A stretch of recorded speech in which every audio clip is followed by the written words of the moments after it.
Kalimera, Kalispera, Kalinikta, no matter where in this wild, wacky, and sometimes wonderful world you might be. Thank you for making the Highbury Squad part of your day.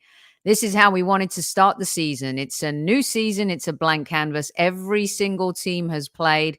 We got Super Kev in the house. Let's check some stuff out. Let's rock and roll. Here we go.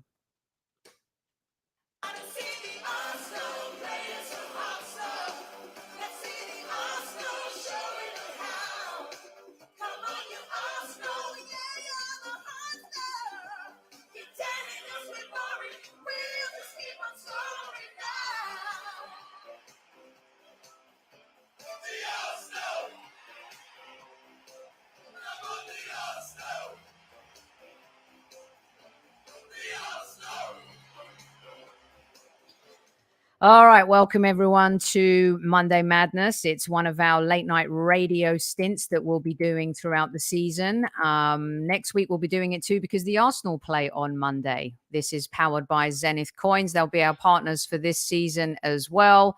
Use your code HS15. Don't forget. It's the gift that keeps on giving. There's another exclusive coming out soon, which we will tell you about on a forthcoming show. Welcome back. My podcast brother from another mother, Mr. Super Kev, Super Kevin Campbell.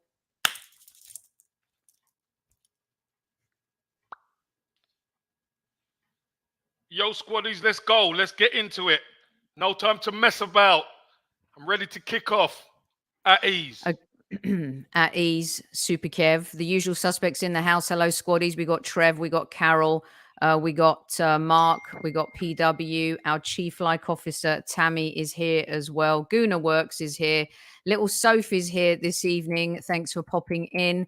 Hello to each and every one of you. QA, everybody runs with cows. The whole fam jam is here. Clock orange. All of you. It's Kev's Kickoff at the top of the hour on our Monday Madness late night radio. I'm just going to hand the mic over to Super Kev to kick off our first Monday Madness of the season. Here we go, Super Kev, over to you. Just some observation regarding our first game of the season. The meltdown starts when the team gets named.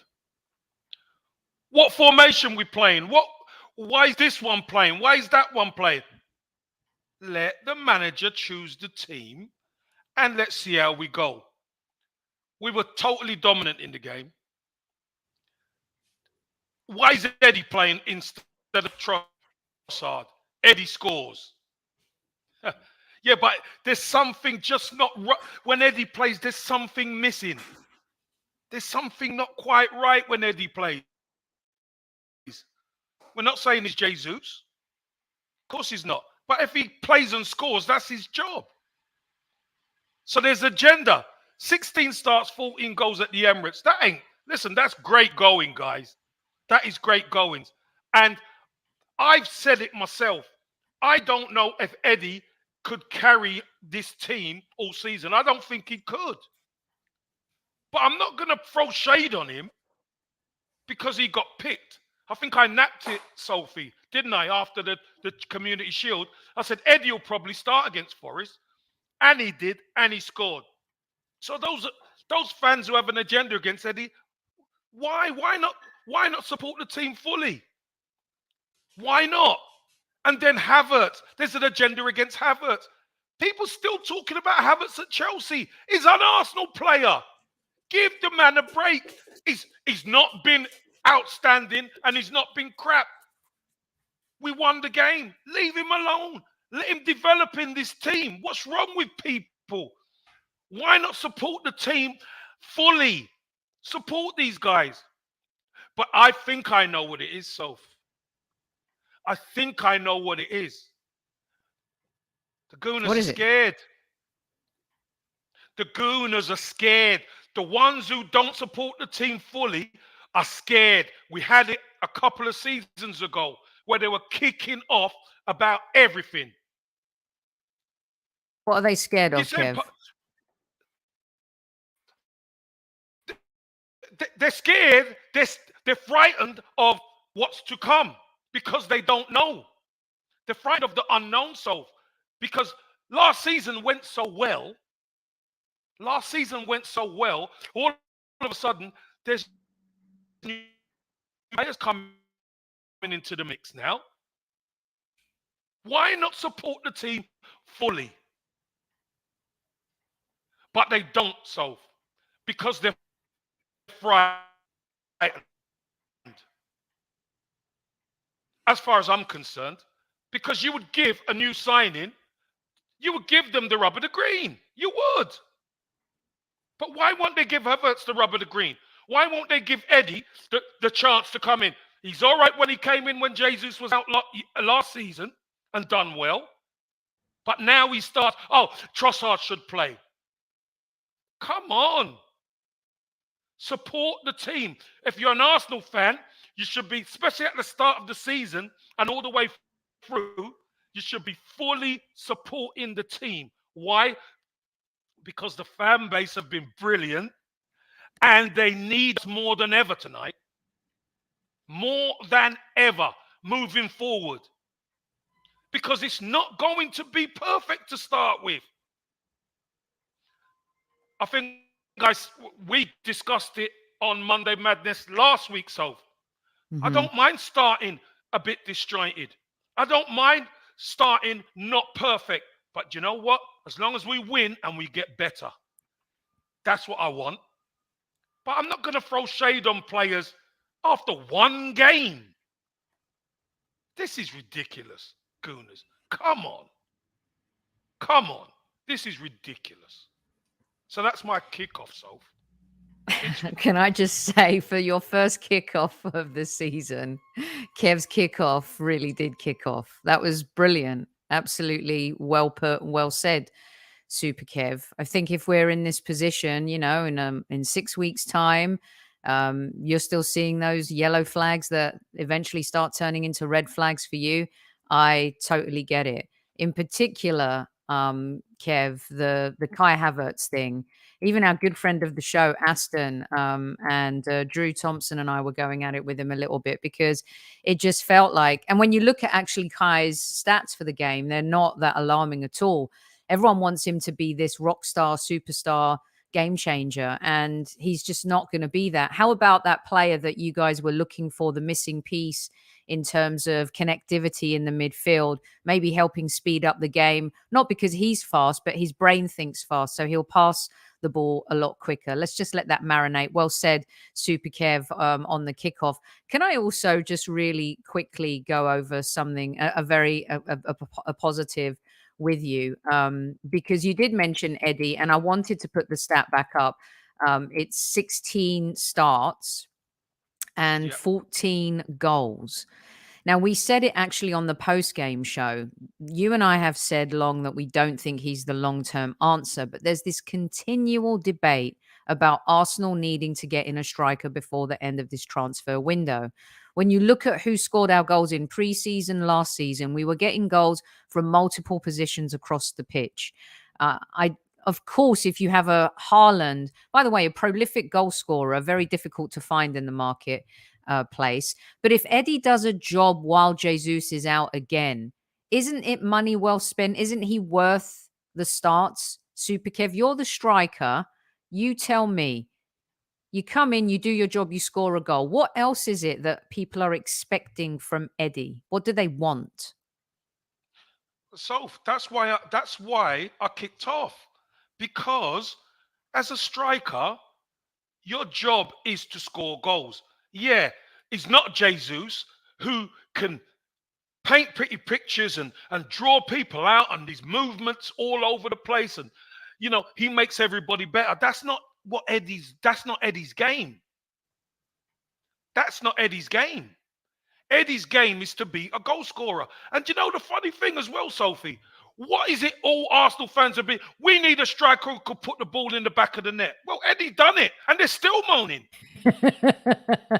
So what you best ask the chat.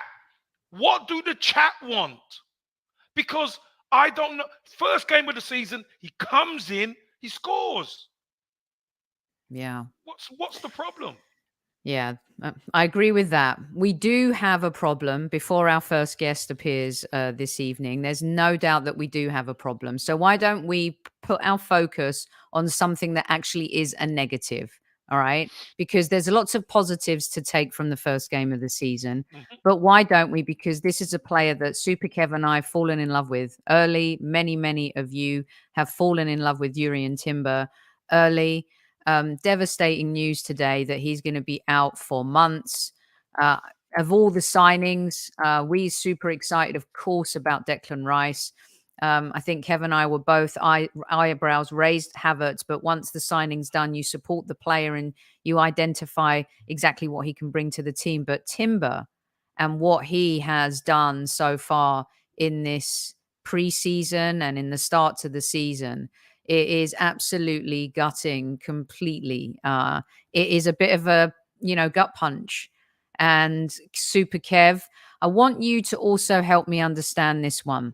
So clearly there was an injury in the first half. There's a lot of noise and chaos today. It seems like everybody is an Achilles, not Achilles, an MCL, an Physio, ACL, a physio, an physio. expert, a doctor. Yesterday, it was tactical expertise on Havertz and his positioning and his timing of passing the ball and making sure he's within 3 inches of Odegaard. Today, we're surgeons, Super Kev. As a player, where's the accountability here? He gets a knock, he feels he can go on. You've probably had this 1,000,001 times. You play on a little bit, it gets worse. Does the manager have the veto? Of course he does. No, I want him off. I want to protect my players. The first game of the season. Was it reported the seriousness of it to the coach when it first? No, Talk to me, Super Kev. listen, and I'm going to say this only once. They checked him. He got up. He finished the first half. He went in. They probably checked him inside, and he was fine to carry on. He was fine. Started the second half. Where was the problem when he started the second half? There wasn't a problem. And then moving backwards, when you're going backwards and you're decelerating, you're putting all your weight through it, and something went. It could have happened at the training ground. It could have happened in the 90th minute, but it happened at that time. So the fact of the matter is, you can't overthink these things. It just happened at that time. He was happy to play on. You try and get players off unless it's a concussion, then you have to take them off. He was happy to play on. So it's not about the medical staff. The medical staff can't feel pain. If he felt pain in his knee, I tell you, he would have stopped. Super Kev, what does this mean now? Rumors rife, of course. They have been for a little bit now with regards to Tierney. Of course, we understand that Timber and Zinchenko, the two players really that play that position in a dream. When Mikel Arteta puts his head on the pillow at night and he has dreams, he sees Zinchenko and Timber playing that position. You can't now let a player like Tierney go anyway, right? Because you need the insurance. I know even Tomiyasu plays ahead of him now. But talk me through a little bit about now in the dressing room as a player as well, but also as a club contingency wise. Surely number one, we shouldn't be letting Tierney go to Newcastle, especially seeing how they started yesterday. Number two, what does this mean now? Do we have a plan B? What are your thoughts? Well, there's enough cover. Let's be brutally honest. There's enough cover. We've got enough cover. But they're all injury prone, aren't they? Tomiyasu's injury prone, Tierney's injury prone, Zinchenko. So is Tierney. So is Tierney. So let's not go there with that one. Tierney's injury prone when he plays, but he hasn't been playing. That's why he's been fit. Let's be brutally honest now. And remember, pre-season we said, do not get tied into, with that string to these players, because changes are going to happen. I truly believe if Mikel Arteta wants to go into the market, Sarah Kerr and Tierney, and get somebody in who can play the system you want. That's what he should do. Because pre-season tells me Kieran Tierney is not favoured in that position. I like Kieran Tierney. I do. I like him. But he doesn't suit what Mikel Arteta wants, because if he did, he would be playing. I forget So about Kivior as again, well, actually. if you could get good money for him, if you could get good money for himself and you could invest it, fine. But we've got more than enough cover at left back. Yeah. We do. We have enough. We do have cover, but I reiterate, those players, Tomiyasu injury prone, Zinchenko coming back to and from injuries. Kivior, is he the answer? We don't know yet. It's definitely going to be an issue for us, and we'll discuss it a little bit more. But I want to bring in our first guest. So let me just say this though. Remember what I said. If you want to get somebody in there who's a starter, sell Tierney and go out there and get somebody who can play. Sure. Yeah. Fair dues. Yeah. Totally get that. All right. Don't forget to hit the like button, subscribe as well, share the Highbury Squad with all of the folks that you know out there in the big bad, sometimes wonderful universe. And we're bringing in someone who was at the game this weekend, one of our favorite sons, Mr. Dan Potts, aka to us, Pottsy at ease. How you doing? Hi, Pottsy at ease. I'm all good good, to man. see you, mate. Good to see you, KC. Good to see you, Sophie. And good to see you, squaddies. Good to see everyone, man. And football is back. And it's a good place to be, man. How are you both? We're doing good, doing really good. I want the eye test, Super Dan. I want you to take us into the Emirates once you got in this weekend. We're not going to talk about tickets. We're not going to talk about any of that stuff. I want to talk about a player who's super polarizing. I think maybe he's come into the squad even more polarizing than Willian. It seems like the fan base is already at odds and divided. You were at the game. Talk me through what you saw with Mr. Kai Havertz.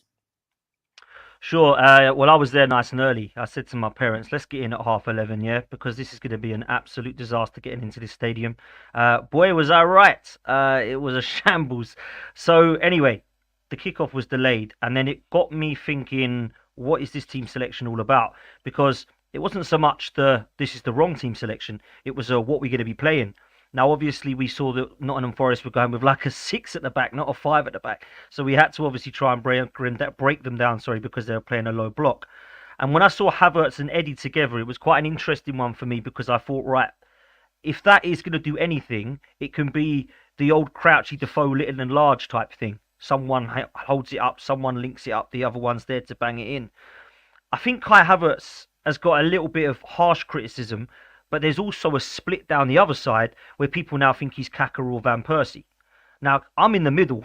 I don't think he's Kaka or Van Persie, and I certainly don't think he's been a shambles. But what I do sometimes get with Kai Havertz is some good parts of his game. I'm not going to sit there and start getting excited by that, because he cost 65 million. So I need to see a little bit more than that in the first few, for a little bit longer for me. First few games, he's looked all right, Soph. He's looked all right. I don't think we can sit there and start getting excited. But I'm certainly not going to sit there and start saying he's been a shambles. I think for me, the reason that this one has to work is because the manager has asked for this guy and he's paid 65 million. So I'd like to hear both of your thoughts on this one. A lot of people, judges included, thinks Arteta is forcing him and shoehorning him into the side because he is 65 million. I'm not so sure that's the case. I think with Jesus being out, it's probably one of the many reasons why he potentially is playing at the moment. But I also think what we shouldn't be doing is micromanaging and microscoping everything that Kai Havertz done because of his £65 million mark. Because the last time we did that was Pepe, and that didn't go down well. Right? So we've got to get behind him. We've got to believe it's going to work. I don't see him as an attacking number 8. Hands up. That ain't working for me. But I think he can do something in the front end of the pitch as opposed to the Granit Xhaka role. I don't think that's been good for him, in my opinion. But there's been some nice parts of his game so far. I can't deny that. Super Kev, one of the things I've enjoyed a little bit is with the addition of these new players is maybe some unpredictability. I put Cozzy T's comment up here. As long as it becomes like smart decisions versus the jack of all trade and master of none. The left back, and one of the biggest beefs, and Dan mentioned it, is the Thomas Partey right back. Is this another case of this is, get used to it. Don't be surprised by these lineups week in, week out, because Arteta's going to try variants, and maybe until he really nails it, we're going to be seeing a little bit more of this. Well, it's not the first time Thomas Partey's played right back. The fact of the matter is, when we dominate the ball, he doesn't play as a right back. He played in the centre midfield with Declan Rice.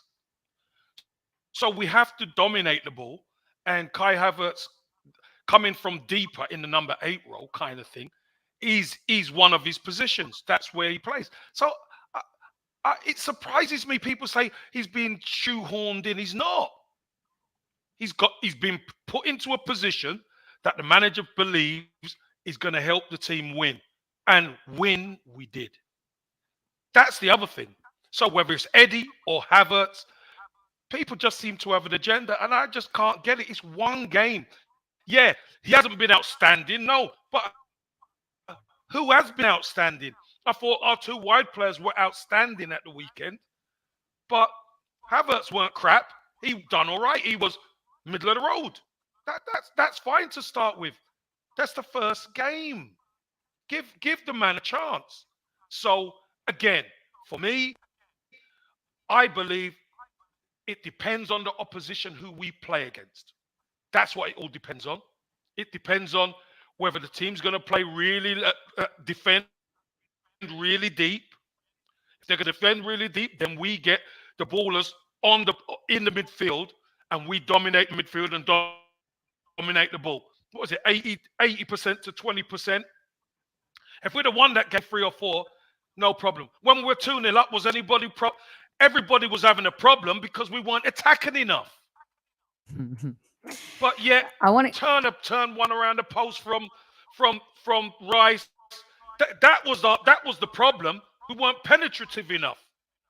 And then we get a goal scored against us, which was poor. I totally agree that's poor. And that's what brings on all the nerves. And the Arsenal fans are scared. And it's the first game of the season. Arsenal fans are petrified. They're petrified. Dan, if there's one player Arsenal fans aren't petrified, again, take me into the stadium. His first home game seems really comfortable. These stats, super impressive in terms of his touches, his accuracy, the final third. What did your eye tell you about Declan Rice? Now we're talking, man. Now we're talking. I love this player, man. I loved him when he was at West Ham. I've loved him in an England shirt. I remember speaking to Kevin. I think we was on with Troops, actually. But, a couple of seasons ago. And all 3 of us were like, wouldn't you love to have Declan Rice? And at the time, I don't know if you remember, Casey, we were like, never. We were in such a different position. Never going to get him, I think West Ham had finished above us, to be honest, that time. So to have this guy next to Partey now, I think incredible. Absolutely incredible. For me, I thought he was, along with Martinelli and Saka's piece of brilliance, of course, played a good game. I thought he was unreal, man. I thought he was really good. Every time he gets the ball, it looks comfortable. Like Thomas Partey, really good in that position. Can play in a number of positions. And I don't know what it is about Declan Rice, but there's something about him off the field that I love as well, in terms of his leadership qualities, in terms of how he is about the place. And I think for me, when he's in the huddle, when he's singing North London Forever, I like that, man. I like that. That goes a long way. Do you know what I mean? That goes a long way. So for me, I think this is an incredible signing. And do you know what the best thing that could have happened? And I don't really like it, but one of the best things that could have happened was Chelsea and Real Madrid and all these other guys to go and sign the Bellinghams and Caicedos to take away the fact that Declan Rice was the biggest transfer this window. Because for me, that's not what he needs on his shoulders. I want him to relax into this team, and I think he's already looking very comfortable, but I want him to be the comfortable player that we know that he is.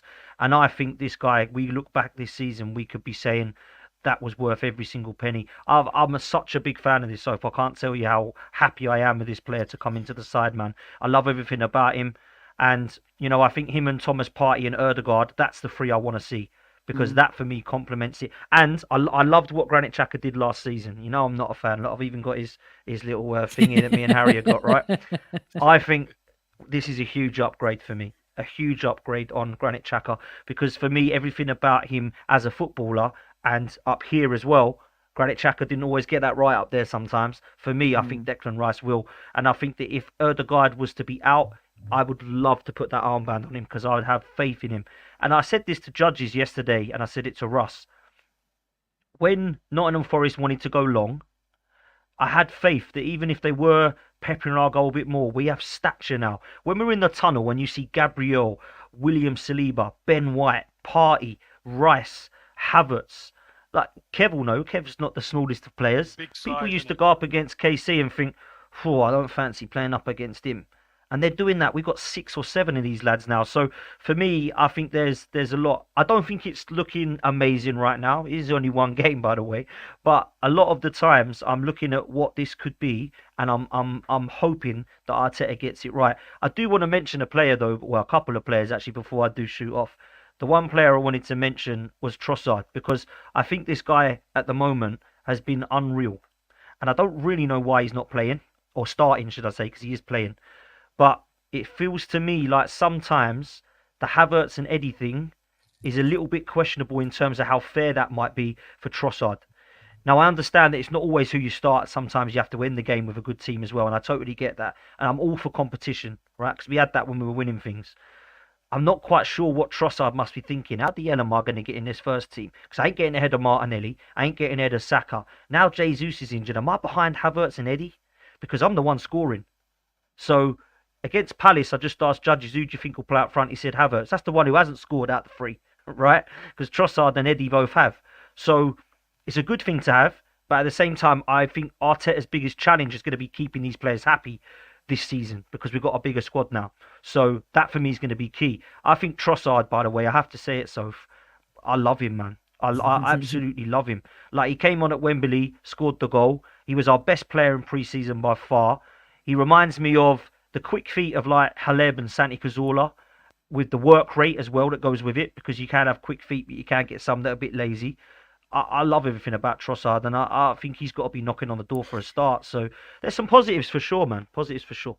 I like that analysis. It's interesting. Is it a case, though, of Mikel Arteta keeping the players happy or the fans happy? Because right now I feel like it's us, right?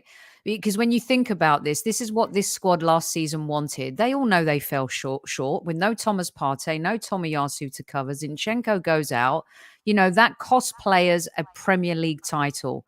They know that they need a squad in order to compete with Manchester City. You saw City's bench the other day. I mean, again, they look like they're going to hit 5th gear around January time.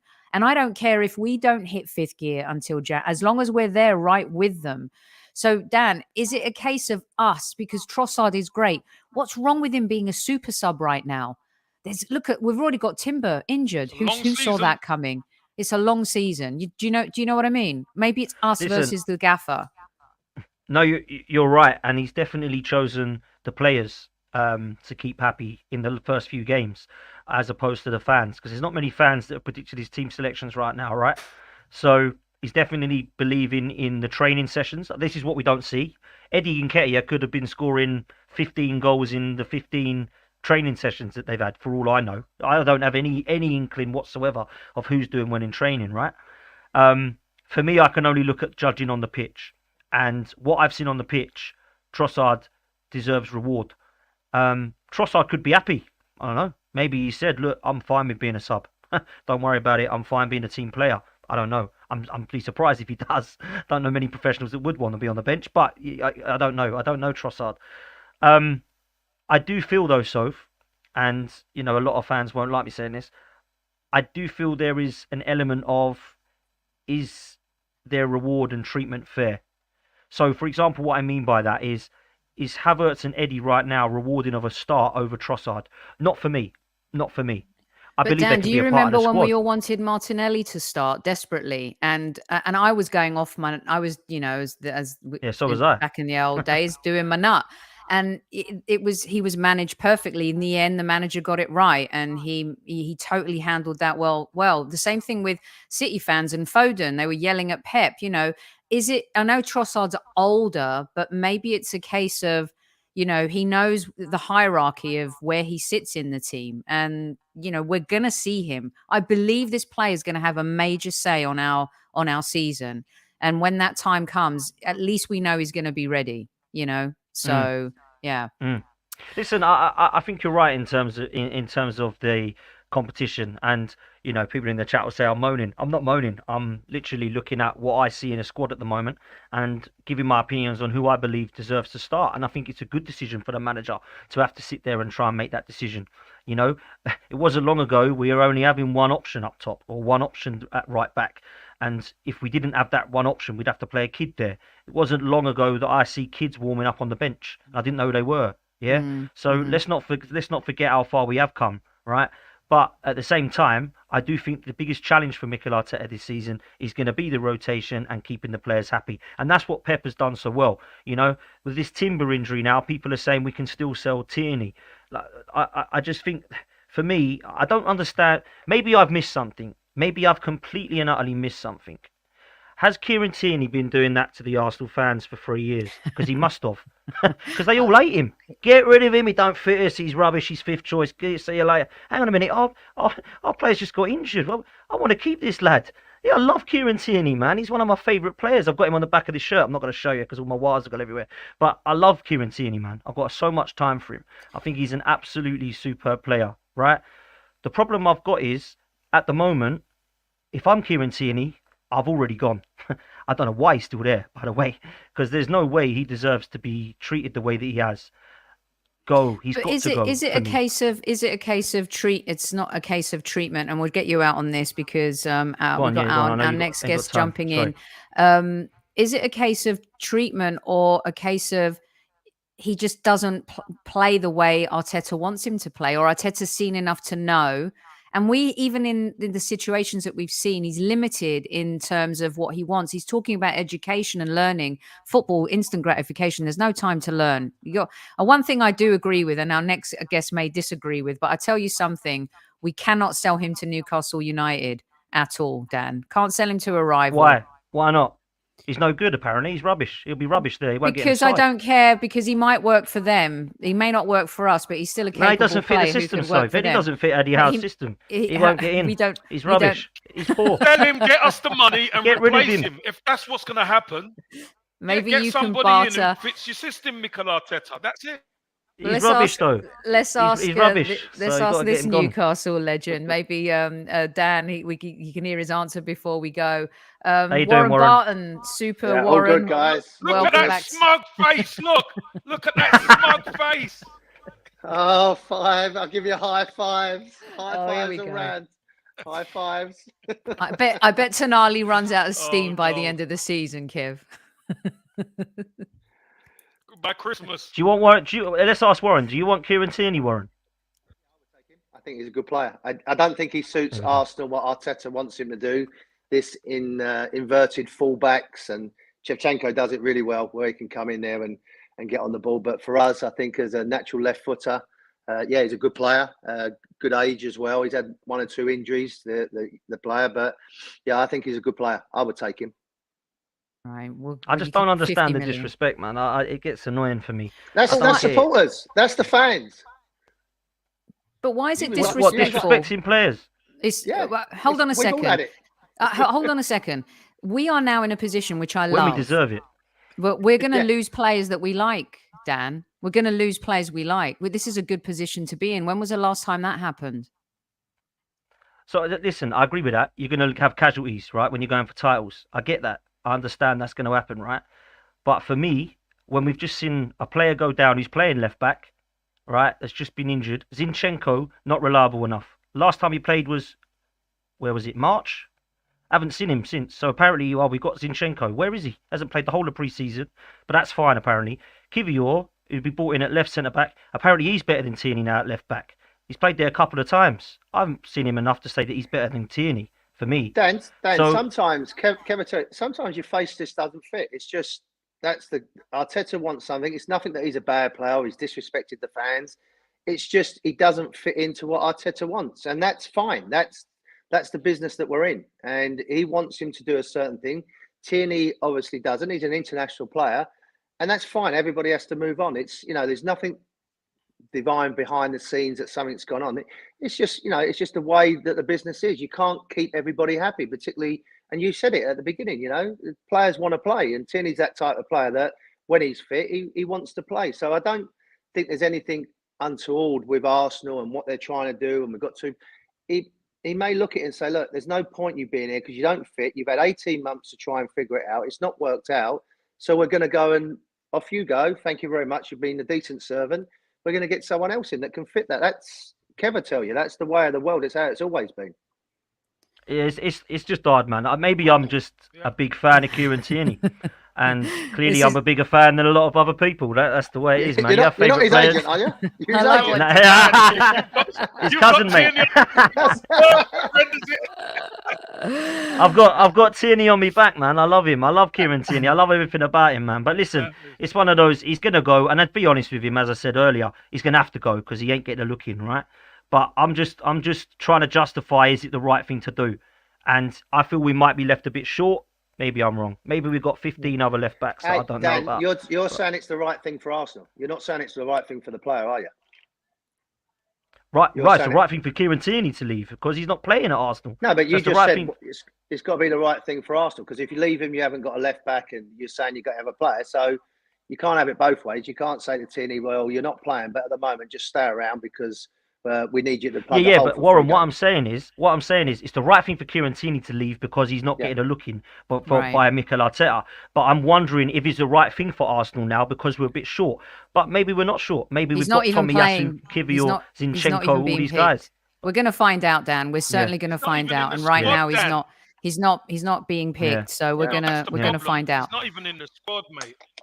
Listen, go subscribe to Dan's show. Well done hitting 11K. Keep smashing it, Dan. Maybe you can have Warren on and duke it out on your on the Football Love to, man. I spoke to Warren for ages. It's been a pleasure to see him again, man. I must say, nice to see you again, Warren. And you, Casey, always a pleasure. Man. Take care, Dan. Thanks for joining us, mate. Yeah, take it easy. See you later, squaddies. Peace out. Laters. Go give Dan's show a follow, please. And an official welcome to Mr. Warren Barton, who may have been happy yesterday with, I don't know, some team called the Magpies playing. No round of applause, Kev. Don't give him a round of applause. Look at the king. Look at the king on his throne there. Look. Oh, look. Oh, God. Man. I'm going to milk it, Kev. I'm going to milk it. Because it could go downhill rapidly. Damn right you do. Big time. Milk it. Well. Talk about, have you seen a better debut than the Italian lad swinging in, all Amore style there, like he owns the joint already? Woof.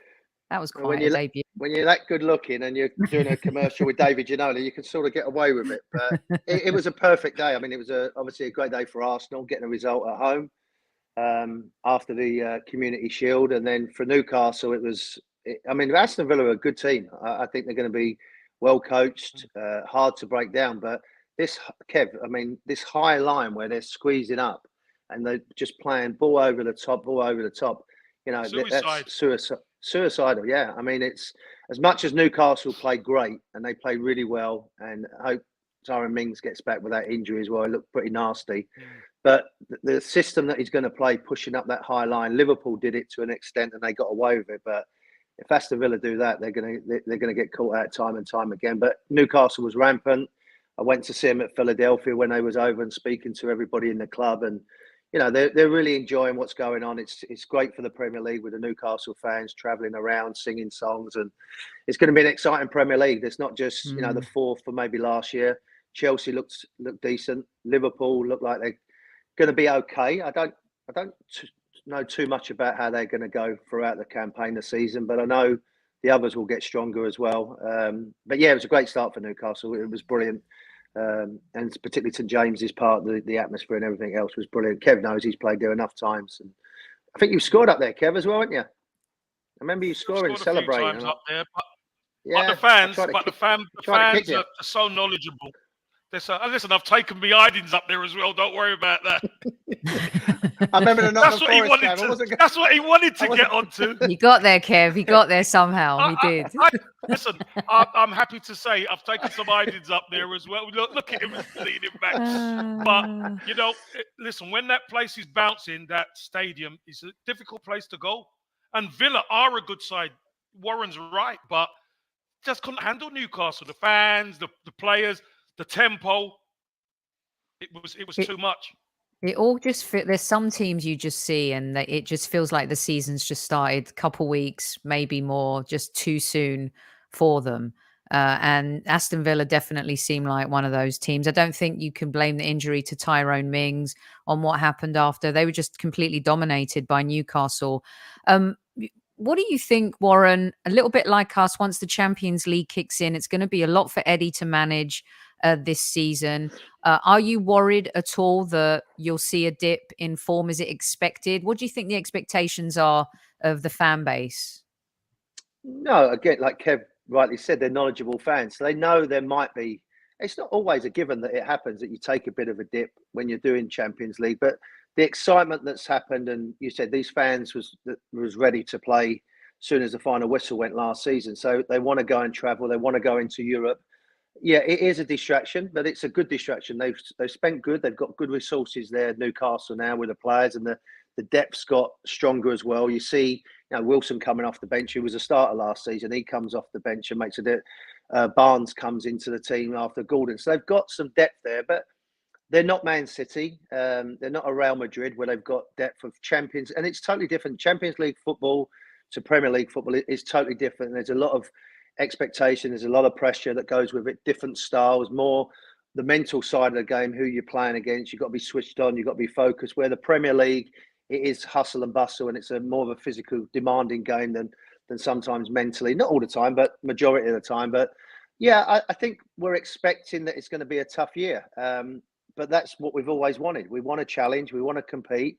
And so when I say we, both fans, Arsenal fans and Newcastle fans, want that. So I think the transfer window in January will be something that they start already looking at. And as I said, I was with the club in Philadelphia, and they know it's going to be a tough campaign. They were saying at the start of the season that you're playing, it's going to be, Villa. If you don't get a good result there, then you have to play Man City. Don't get a good result there, then you've got to go to Liverpool. So, they've got games coming up that are tough, but they got off to a fantastic start. And hopefully they can keep that going. But I tell you, for every fan, they'd rather have their team in the Champions League and trying to, do well in the Premier League than just playing Premier League football. So, for everybody, I don't believe that phrase, be careful what you wish for, because you want to be there. You want to be competing, and you want to be in that group of elite teams that are competing. It's a privilege. It's an honour to play in the Champions League. So you've got to make that count. Warren, is it fair to start talking about? Go on, Kev. No, I was just going to ask Warren if he spoke to Eddie Howe and the coaching staff about, anything, expectations and how what's going on, because it's always nice to get it from a manager, isn't it, Warren? Yeah, Kev, you're great. I see him, and this is what Eddie's like. I was just standing in the corner down the tunnel, just minding my own business, and Eddie was getting shifted around to different people to do media after the game. They played at Philly and they was doing Aston Villa. And as he walked past, I said, "Hi, Eddie, good luck." And he come walking back. He said, "Oh, how you doing? Great to see you, blah, blah, blah." I was just talking. He spent 15 minutes with me, just chatting. It's great to see you coming back. What do you think of the club? And we was talking about the season. Nice. And I said to him, whatever you do, don't do what we did. Deviate a little bit from when we was trying to get the title. We dropped Keith. We brought someone else in. We changed it around a little bit. I said, don't deviate whatever you're doing. You've done a fantastic job. Everybody thinks the world of you. You've always got the support. And he said, yeah, the biggest thing now is the expectations. I said, but, you want that. And he said, yeah, I want that at a big club. This is why I come. This is why I sat back. This is why I've been building. So he's really relishing that opportunity. It wasn't like some coaches, and excuse my language, might say, "Oh, gee, effing hell, like we've got this to deal with, that to deal with." Yeah. He was like, it is going to be tough, but we're ready for it. We've got the players. We feel like if things click well for us, we can have a chance. And I think speaking like that, he's saying if we can get out the group stages, that's another step in the right direction. That's another step going forward. So, that would be something that he's doing. He's not going to stand there and say, yeah, we're going to win it. But he just said we can get out, we can do well, we can compete, and you never know. And he said, this is why this club wants to be there. And he sort of understands that pressure of being in a championship like Arteta. They realise what they've got to do. It's another thing dealing with it. We're dealing with it. But Eddie was very positive. He was very assured. He's an articulate fella, Kev. And you'd like to play for him. I think he's no nonsense. He wants his players to play a certain way.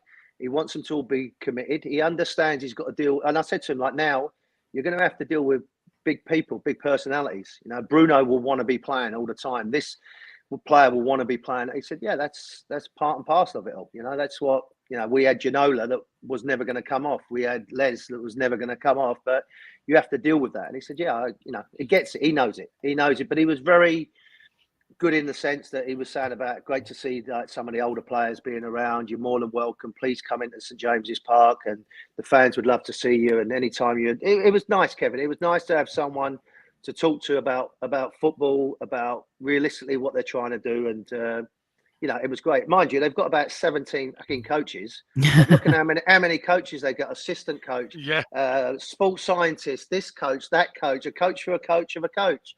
It was. I said, you're never going to get lonely, are you? You're never going to get lonely as a coach. But it's the modern game, and he's adapted to it. And like people say, you know, Kev, I'll ask you this question. You know, with Man City, they kept building up, and then they wanted to get Pep to get them to the promised land to win the Champions League.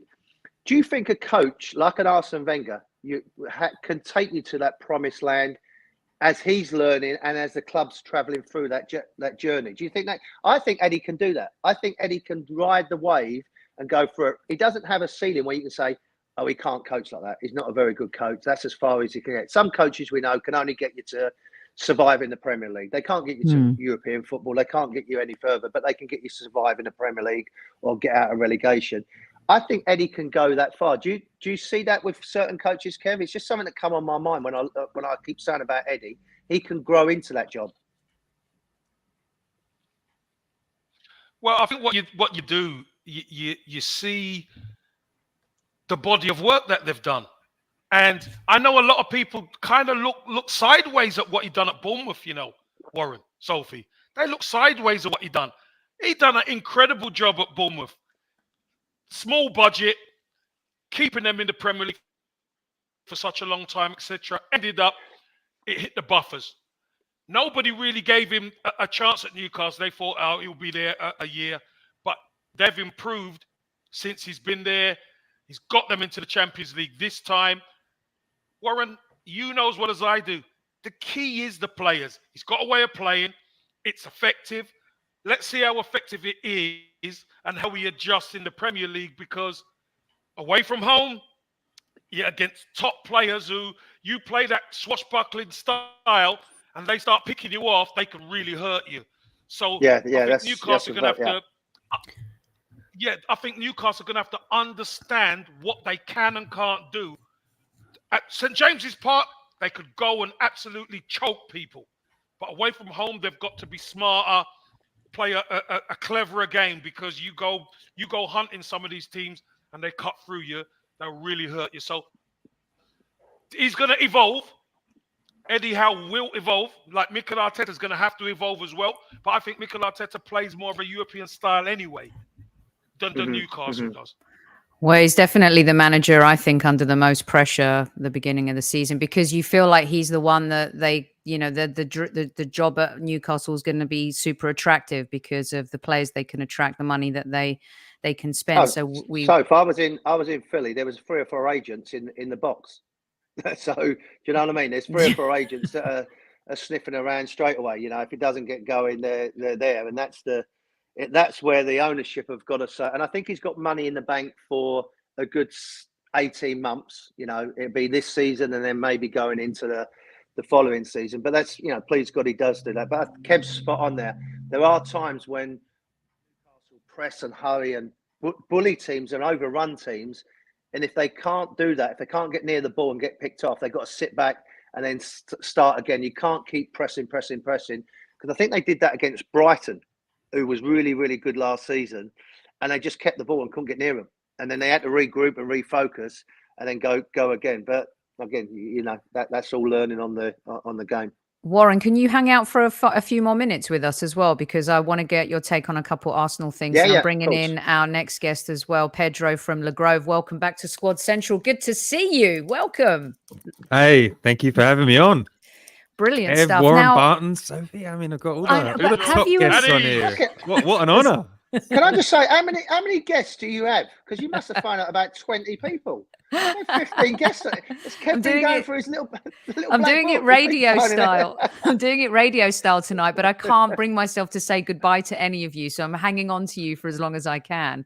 And also, actually, Warren and Pedro, have you met? Because through the MLS world, Pedro's at St. Louis, Warren. And of course, Warren is one of our voices of football here. Have you guys met?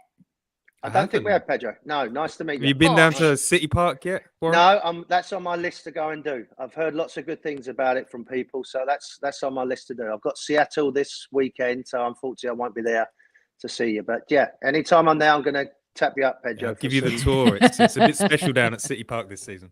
Okay, thank you. I look forward to that.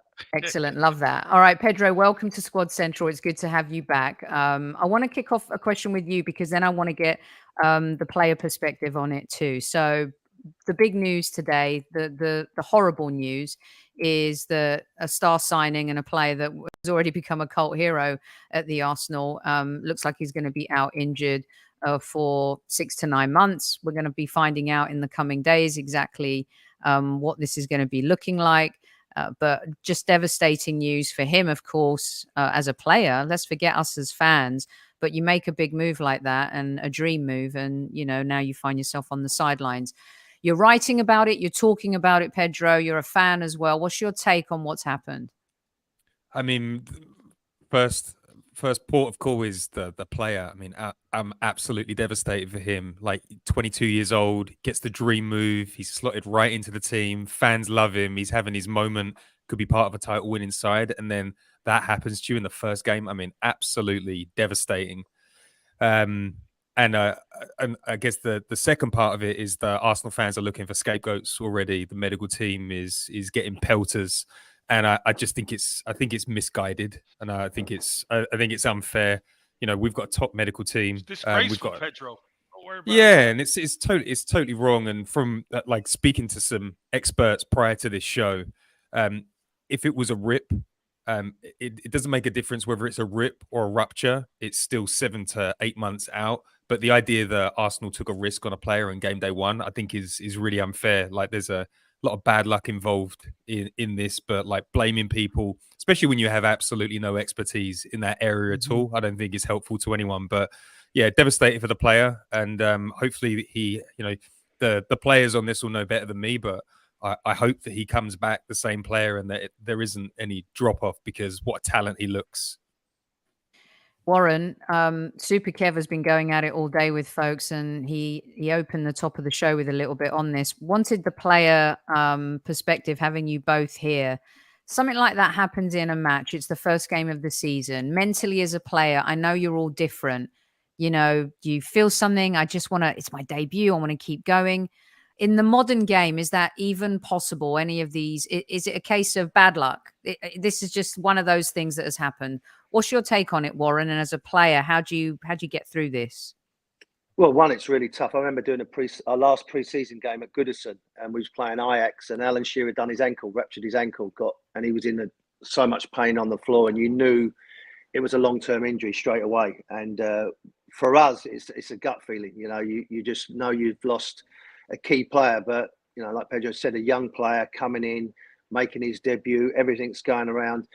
The thing is with the medical staff, he's got good medical staff around him. They're going to get him back. It's going to take time. He's going to have to be patient. It's the horrible side of the game. That's probably one of the toughest things. I was lucky in my career, and it is down to bad luck. I was lucky in the sense that I got through most of my career without hardly any injuries, no knees or anything like that, or ankles or anything. So I was fine in that. But it's devastating for him. But he'll be in good hands. He's young. He's got lots of time on his shoulders. But it is hard for the team, for the players. When you see something like that go down, he seems a good fellow in the changing room as well. So that'll be in there. The support will be there for him. It's just the horrible side of the game. And for fans to turn around to the medical staff and point fingers, that's, again, going back to what I said, it's fans. That's how they are. They don't think sometimes before they start pointing their fingers. We have to accept that as players. But it's devastating for him. It's devastating for Arsenal. But there's motivation for him to get back and play well. But we had it with Alan, and it was a hard shoes to fill, obviously. And We had Tino Asprilla and John Dale Thomason, but they're not Alan Shearer. And fortunately, we stumbled through the season, and Alan come back, and as I said, he's now the record goal scorer in the Premier League, and probably now with Harry Kane going. I shouldn't say that on this podcast, but he's never going to get the top goal scorer. Oh, you can say that part. You can definitely say he's never going to get. That's totally allowed here. Okay. Yeah. But yeah, it's devastating for everybody, and particularly the first game. It has a real kick in the teeth feeling for everybody. So For sure. we wish him a speedy recovery. He's going to have great help. The medical staff's now a lot different than me and Kev had, where it was a bucket of cold water and get on with it. And a plaster. Stick that on your knee. I didn't have plasters. We didn't have. He had more money than me. We didn't have plasters. We didn't have them. Super Kev. Super Kev, real quick. What do you say to the fans who the other narrative that has been building today is before he came to Arsenal, he never got injured. Same thing was said of Saliba. Some people have talked about the facilities, the turf that we train on, the turf that we play on, turf. What's your take on how his fitness was before he came to us? So his fitness beforehand. You can't.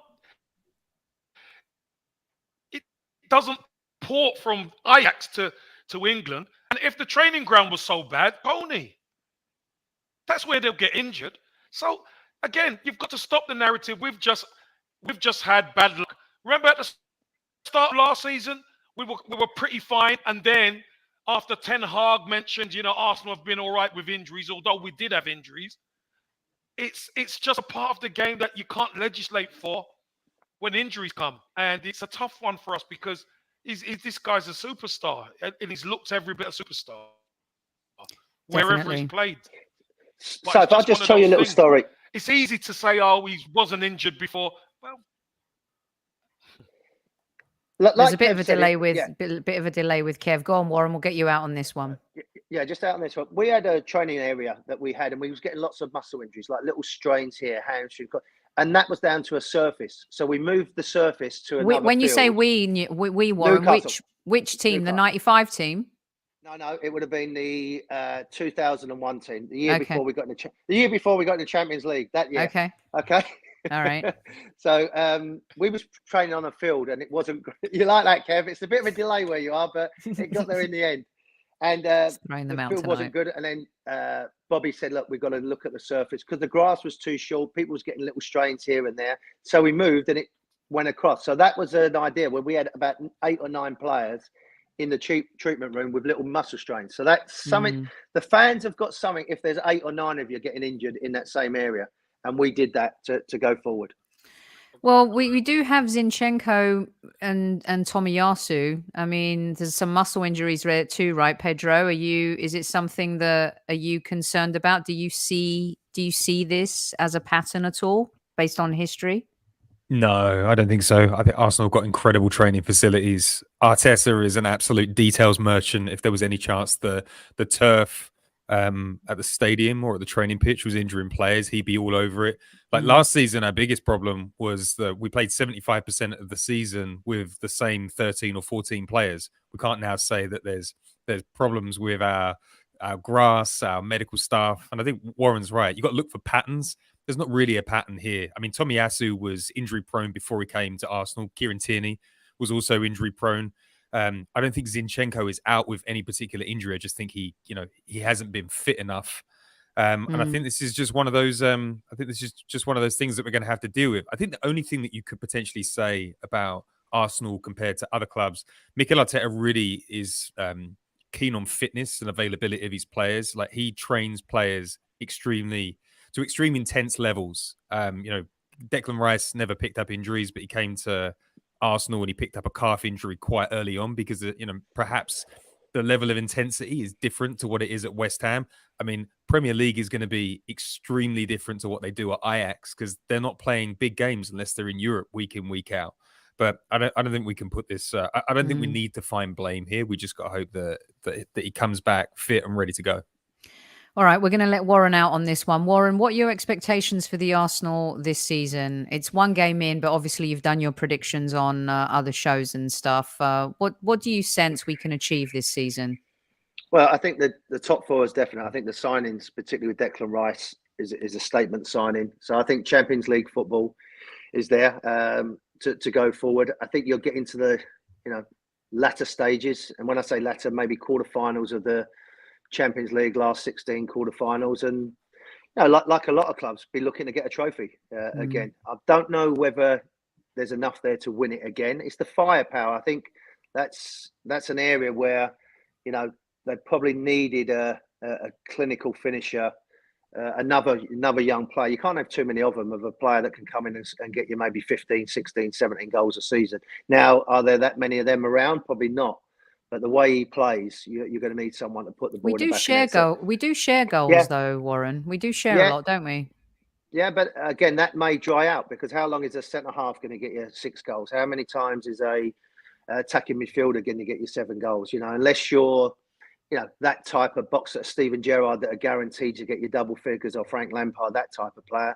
I don't see that at Arsenal yet, but you do share them around. But I do feel you need another one in the box that can score your goals, because like we said before, Soph, about Champions League, the FA Cup will start coming along, Carabao Cup come along, Champions League will come along.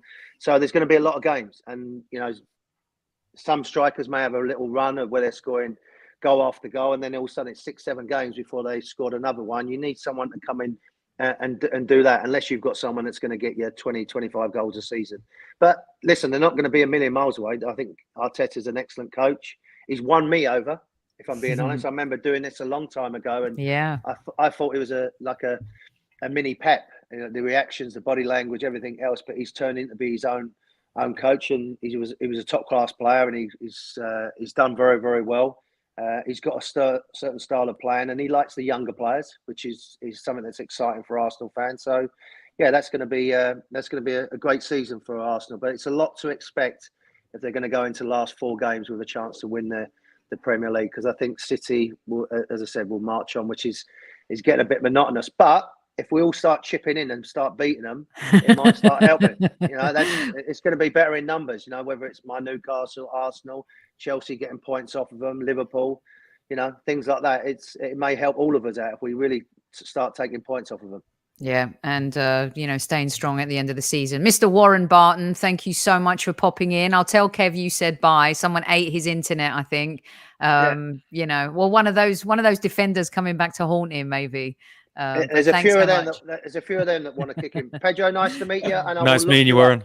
Have a good one, guys. Thank you. Cheers a lot. Thanks, Warren. That's Warren Barton. You can hear his dulcet tones on TV here in the United States. One of my favorite humans. He's a gooner. He's a secret gooner. Pedro, welcome officially. Thanks for hanging around. And love that art direction going on. Very neon. Very cool. Hey, I'm going a little like listen, I know you're Midwest. Your team is rocking it, but everything's a little Miami-esque right now here, football-wise. So I decided to do Monday nights, kind of like channeling my inner messy Miami nights. Love it. While living in California. Why not, right? Talk to me, Pedro. How do you think Arteta's feeling? You got, as a manager, of course he's got a contingency plan, right? But when you lose... I said to Kev, after seeing Timber here in the States, he's going to insert himself in the team immediately. He's a winner chicken dinner. What does Arteta do now? What do you think his approach is going to be? I think he'd be fine. I was going through the press conference chatter, or the press release that they put on Arsenal.com when we signed Timber, and he was very much insinuating that he was going to be a squad player this season, that he was very young, not to expect too much. I think the difference between now and last season is last season you don't really have an option. But if Timber was coming in to play right back, we've still got Ben White there, and we've got Tomiyasu, so I think we're right there.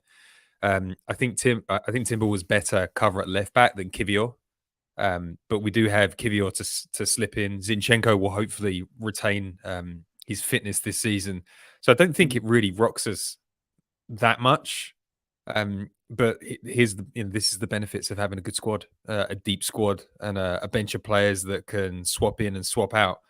I think it would just be more, I think it'll be the feelings that he has towards the player. He was quite injured when he came to Arsenal back in the day, and I'm sure he'll empathise. But just getting him good treatment and getting him back on the mend will be the priority. But I don't think we're going to go.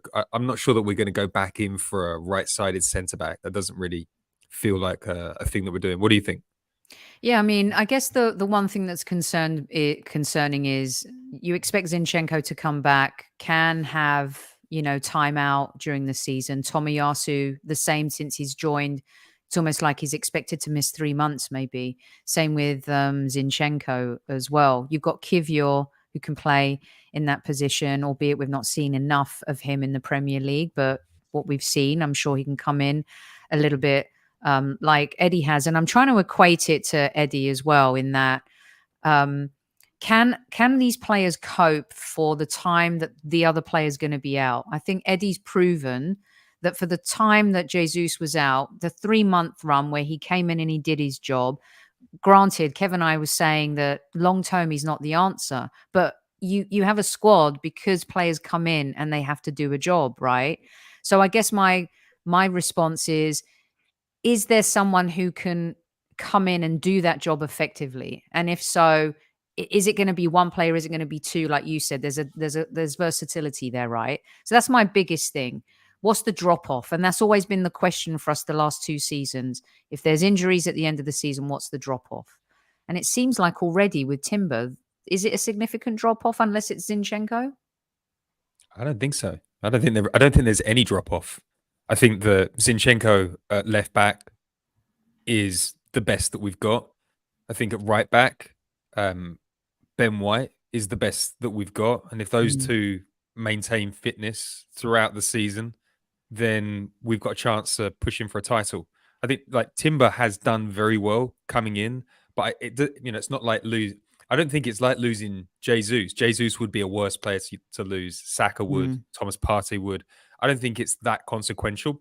I think that we were just excited to have this young guy come in and look so good right from the off. So I don't think that this is going to cost us. It's just annoying. It's just like, he's come in. He's looking great. It looks like there's going to be no bedding in period. He's just bedded in straight away, and then he's out. And then you've got, is he going to come back as good as he was in the 2 or 3 games that we saw him? That's the biggest worry. Yeah, for sure. And one of the things that Kev and I have been talking about a lot is we've wanted to have this problem, multiple players, different positions, hybrid players, versatile players as well, multiple competitions. Now, Champions League offers a different type of football altogether and management for the coach. One of the players who's definitely excelled in the Champions League is a player who's already under fire. And we have to start here because the chat is hopping. They want to know your thoughts on Kai Havertz. Were you a fan prior?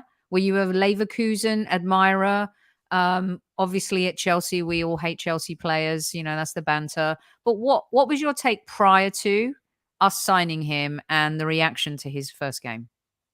Is that Kev or me? For you. Yeah. And right after. Yeah, I think I did watch him at Leverkusen. I thought he was a brilliant talent. You were reading all the stories like this could be a top 3 talent in the world, not just Germany. I think he's got a big, he's got a pretty big frame. He's got a lot of width with his arms. He's deceptively fast as well, and he's really aggressive. And I think I've said it on the Arsenal Opinion podcast time and time again. Just because he doesn't do podcasts and he's not Mr. Charisma, doesn't mean that he's not going to be a good player. I think that there's a Chelsea tax on him. Arsenal fans, we've got PTSD signing players from Chelsea, going back to William Gallas, Willian. We make a lot of wrong moves with Chelsea players, and I think that is being levelled against him. But I think the biggest problem that Kai Havertz has had over the last 3 years is I don't think he was bought for Chelsea as a second striker or an out-and-out striker. He had to pick up the slack of Chelsea not signing a striker or having Lukaku in the side. But Thomas Tuchel is an amazing manager. He played him. Graham Potter, I know that he gets a lot of flack, but the guy knows football. He played him, and Frank Lampard played him. This is a top player, and I always watched him. I was like, he always shows up in the big games.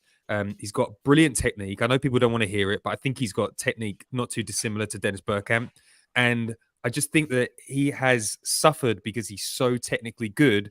Managers put him all over the place. He's a jack of all trades. He hasn't been given the opportunity to be a master of one. And I think that Arteta will eventually have him as a left-sided 8. And I think he's going to thrive there. But I just think we need to give him a little bit of time because he's learning a new system and he's under a lot of pressure. He's a big name signing, but like just a little bit of patience, and then we'll see the difference between him and Granit Xhaka. Super Kev, would you agree that of all our players, the new signings, let's say, even though Declan comes with the mega price tag, all the pressure is actually on Havertz. There's so much more pressure on Havertz than there is on Declan Rice. Would you agree with that? Yeah, I would agree with that. But again, I think it's just because of the Chelsea situation. As Pedro said, I think I like Havertz. I think he's a very, very good player. I think once he learns how we play and we get the best out of him, I think he's going to be fantastic. I really do. But again, fans sometimes can't see it. They just go on emotion, which I understand. We've been here many times and I've battled them and over the years, Sophie. But you have to support the team. It's the first game of the season and people are moaning. I just don't get it. Honestly, 37. I don't get it. Support if you get much more out of somebody if you support them. You get much more out of Kai Havertz if you show him support. Yet, just for the sake of, he never done it at Chelsea. Well, Chelsea were all over the place last season. Nobody done it there. So he still scored a winning goal in the Champions League final. And he still, won a Champions League for them. So, again, it's not for us. So it's what have you done for me lately? Okay. You've got to support our players. It's Arsenal. And you know what, Sophie? I'm going to say this again. The fan support is even more important this season than last season. Definitely agree with that. And because I think it's going to be harder this season. There's no doubt about that. Pedro, I don't like to say he's the most important player because last season it seemed like it was Saliba at the end of the season. Right now, according to most Arsenal fans, it's Timber. He's only been here 5 minutes. But if there's two players, and I want to get your take on both of them. But is it fair to say now that our star boy, Bukayo, is he world class already? And has he become one of the best players in the world? In his position, is he the best player in the world? Ooh. Is he world class? I mean, there's so many different ways of describing it. You can go with the my one is, would Manchester City sign him and would he start? Yes. Would the best team in the world sign him like tomorrow? Absolutely. Has he won the trophies to sort of merit that? No, but he's also 21 years old. I think he is the best in his position at the moment. I think he's taken over from Mo Salah as the go-to guy in the league. I think he's going to develop fangs this season. I think he's going to show what he's got on the biggest stage. I think he's going to thrive in Europe. And I don't know where the ceiling is with this guy. I mean, 21 years old. I mean, it's absolutely staggering what he's doing week in, week out. He looks stronger. His balance is incredible. Never gets knocked off the ball. And now he's picking up those moments of magic out of nothing. I mean, that goal that he scored at the weekend was an absolute screamer. And I like that he's so humble as well. And I know that, it's just a small thing, but the fact that he came out after that game and said, I need to work on these areas of my game. Like when people are doubling up on me, I've got to work on that. Like he doesn't think he's finished. He doesn't think he's the finished product. And I think that's such an important thing for somebody that is his age on a contract like his, with stardom like he has. And he's still so grounded. And I can't wait to see what he does this season. And he is the most important player. And I am a little bit worried You know, if there is, you said it earlier, Sophie, what's the drop off? The drop off if Saka is out the side, it's Reece Nelson. Reece Nelson is great coming off the bench. He's chaos. He's a very unstructured player. He's very exciting. Over 20 games, would you fancy that? I'm not sure that I would, and I still wonder late in the window if there's an opportunity to pick up a speed merchant like Mudryk style speed merchant. We might do it because I think we're a little bit weak there. That feels like we're going from Saliba to Rob Holding. If we go Saka to Reece Nelson, I don't mean to be rude to Reece Nelson. He's got a lot of good attributes, but at the highest level, I don't know whether he's there for me. No, Kev's felt that way too in regards to cover on that side. He's felt exactly the same way. Pedro mentioned this as well, Super Kev, and I wanted to put this picture back up because when you see his trajectory, his maturity, not only physically, mentally, I think we've all seen him just grow in front of our eyes. Even from last season, when you look at him here, he just looks like he's matured even more so. I mean, he's a physical specimen now. He's got he has everything going for him. The sky's the limit. And it feels like he's playing with a bit of a chip on his shoulder when you hear little stories like, I think it was Rio Ferdinand that was talking about wanting him talking about wanting to be a legend at Arsenal, wanting to be the best. For you, is he the most important player? He's one of them. I can't say he's the most important. He's one of them because Arsenal are not a one-man team. That's the issue. I think Bukayo Saka is developing beautifully in front of our eyes. He's such an awesome young man who is only going to get stronger. I mean, he's 21 years old. I swear to you, he's been player of the season of the last 3 seasons twice. He's carried Arsenal on his back. And it's nice to see him getting some help. But that's not enough for him. He wants to do more. He wants to get better. And I tell you this, the way things finished at the back end of last season would have hurt him. Going to Man City and getting trounced at Man City, seeing Man City do the treble and seeing it fall apart, missing the penalty, Kev. Yeah, all of those things, you've got to use it as fuel because that's what the great ones do, Soph. That's what the great ones do. The great ones use it to propel themselves further up that food chain. And he looks to be on a mission. And I love it. Absolutely love it.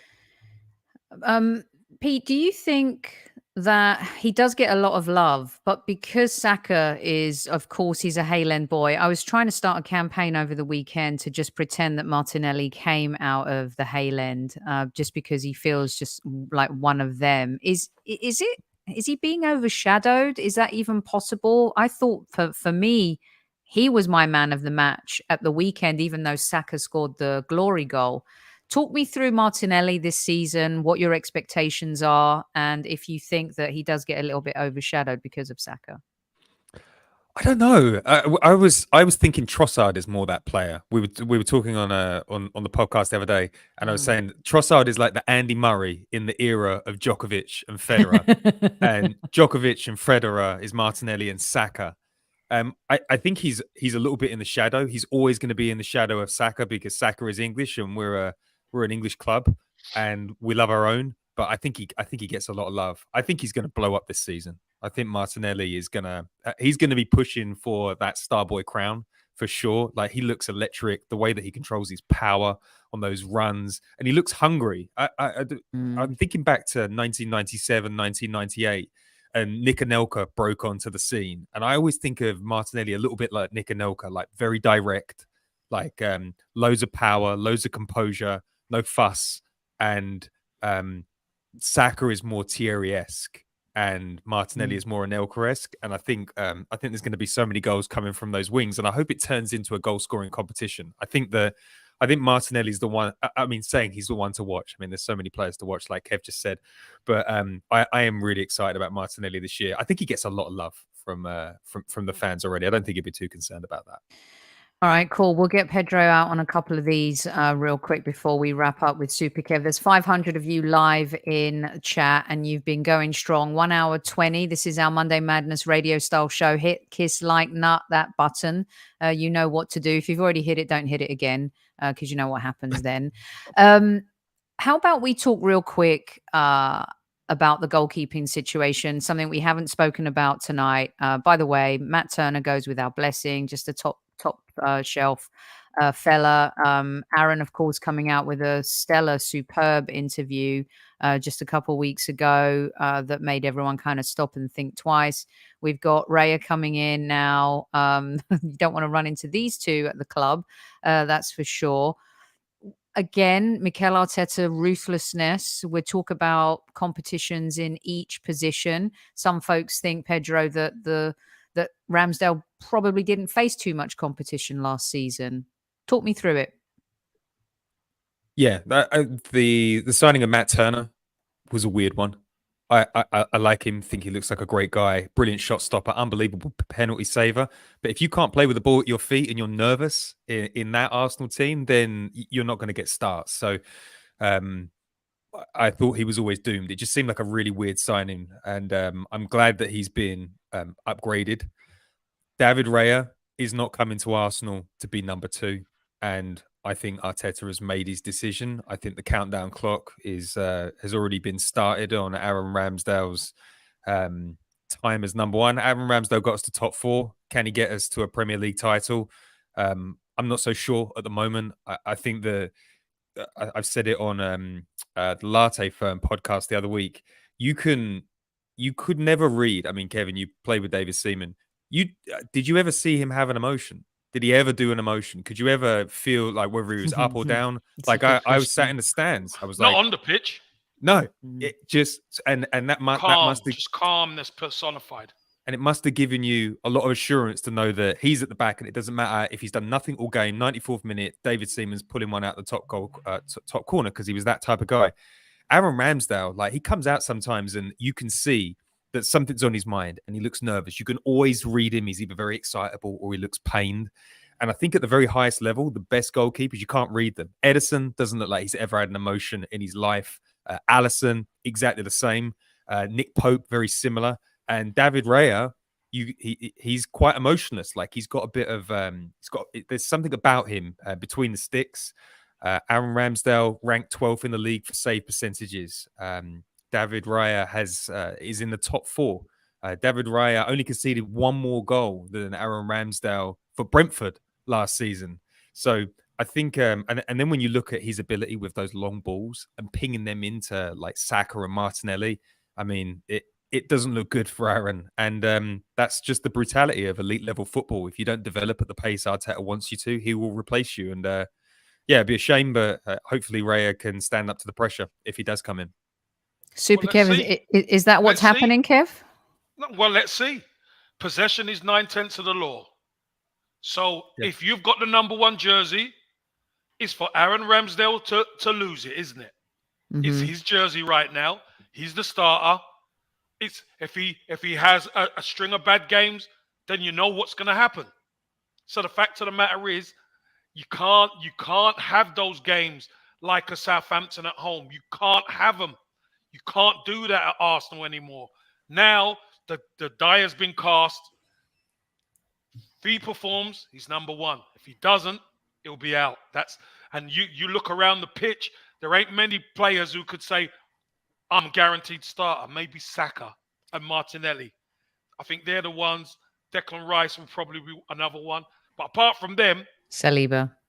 Yeah, Saliba. But apart from them, I think it's much of a muchness. You know, perform and you're in. You know what, Kev? You bring up Southampton and you almost wonder, because it was so unprovoked, wasn't it? Yeah.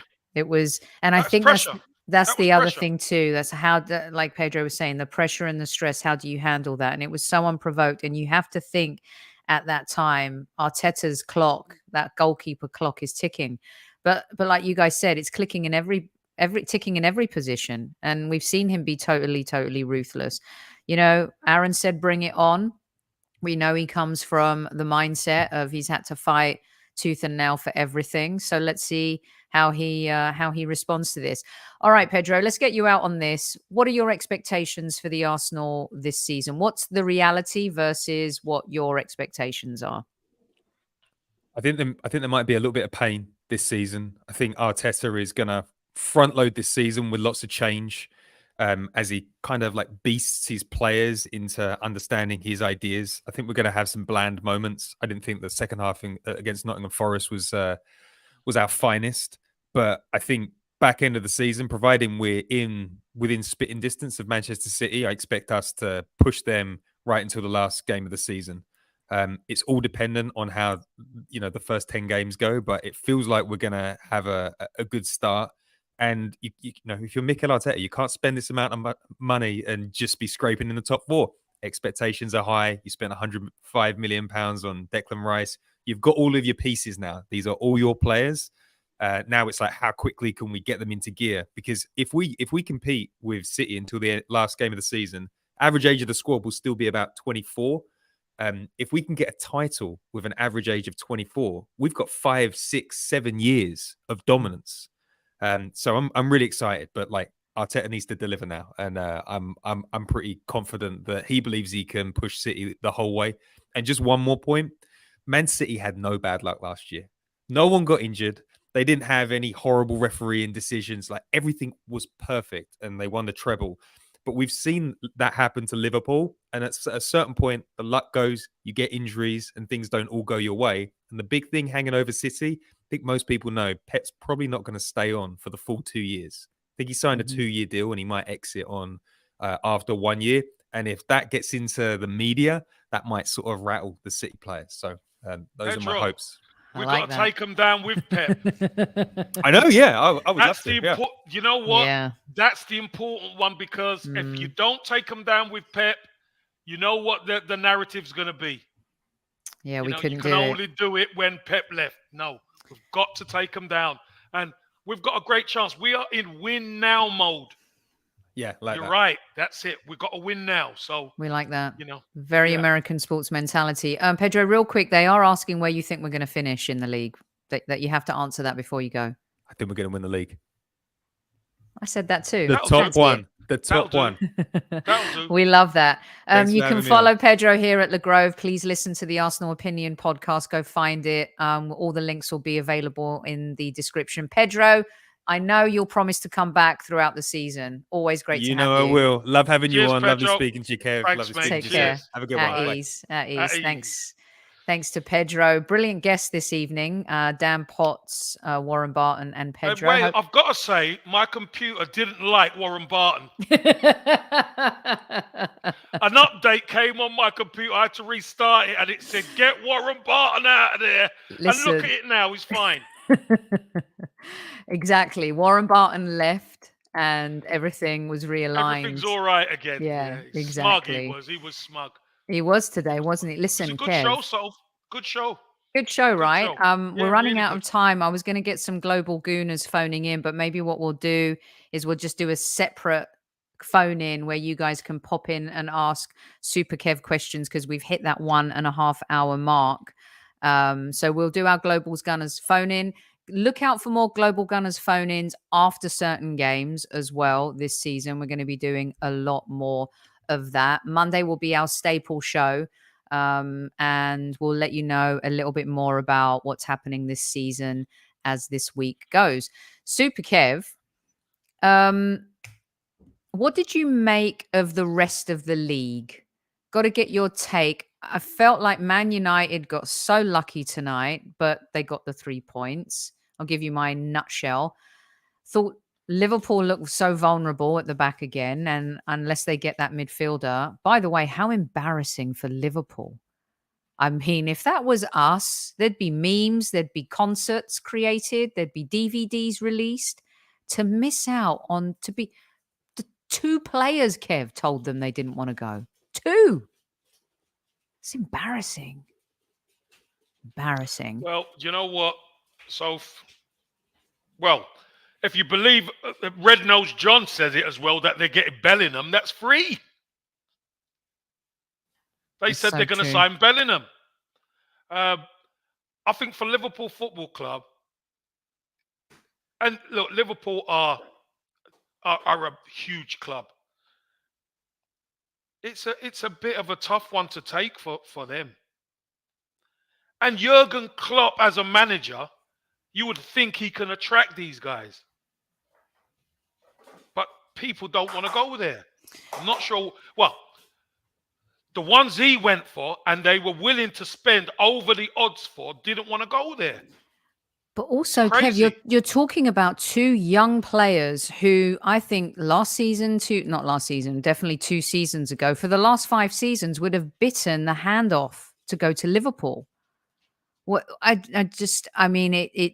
don't want Chelsea to benefit, but the arrogance sometimes of certain fan bases is insane, and the fact that they were turned down by 2 players is it's crazy. And Do you know what to it go might to come down to, Chelsea, which Soph? is supposedly the biggest mess of all, But doesn't Soph, seem do that way. you know what it might just come down to? Plain and simple. Bread. Oh It yeah, might come down to bread. there we go. Plain There's the and answer. simple. Liverpool might have a valuation of what the player can earn.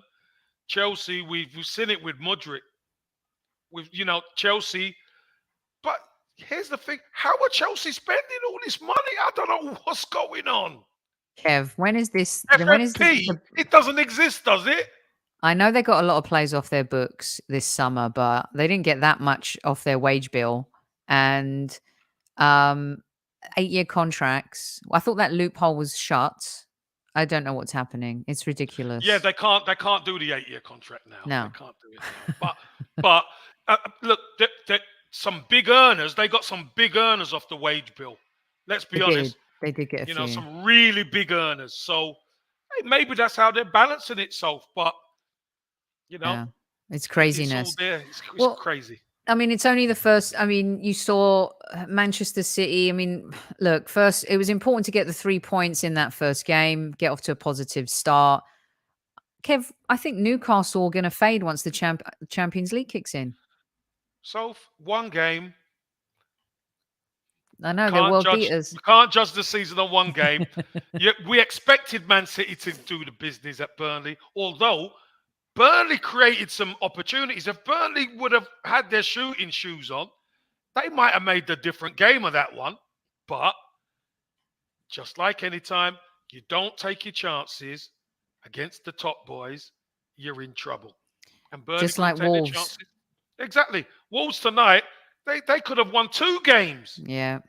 against Man United tonight, but Yeah. couldn't finish. So again, they've got to get their shooting boots on, but it's the usual. It's going to be the usual suspects. So Yes. yet again, battling it out.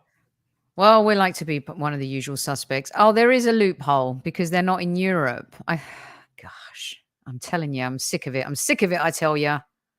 All of it. It's only 37 more of these to go, plus Champions League, plus the FA Cup, plus the Carabao Cup.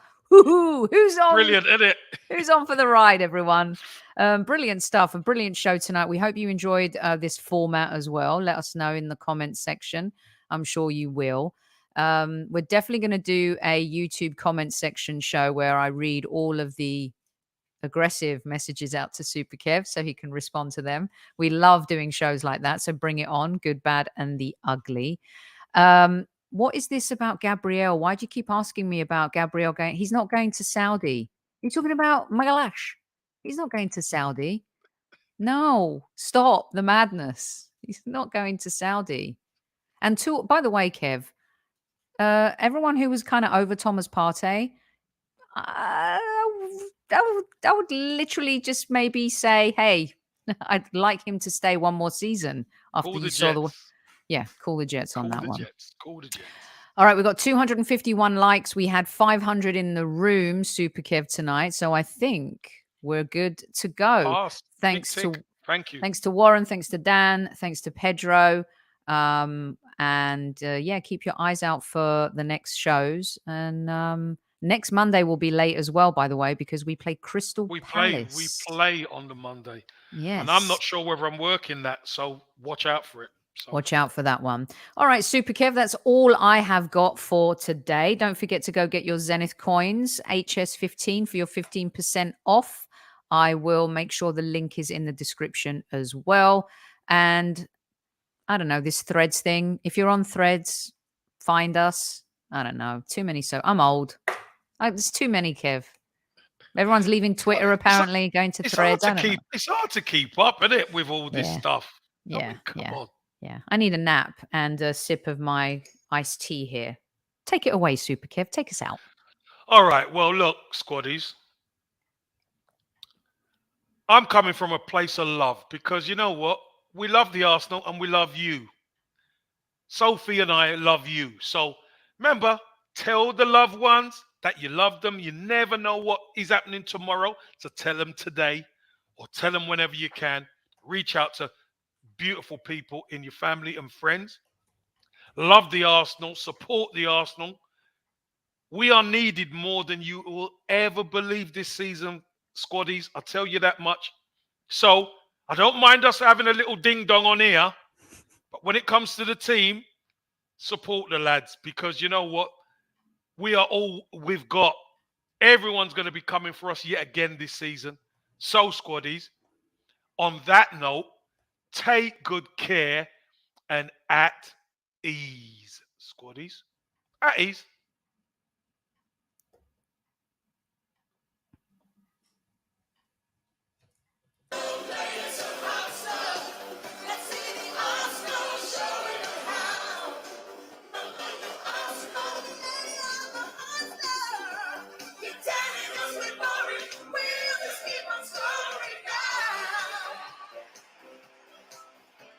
The Arsenal!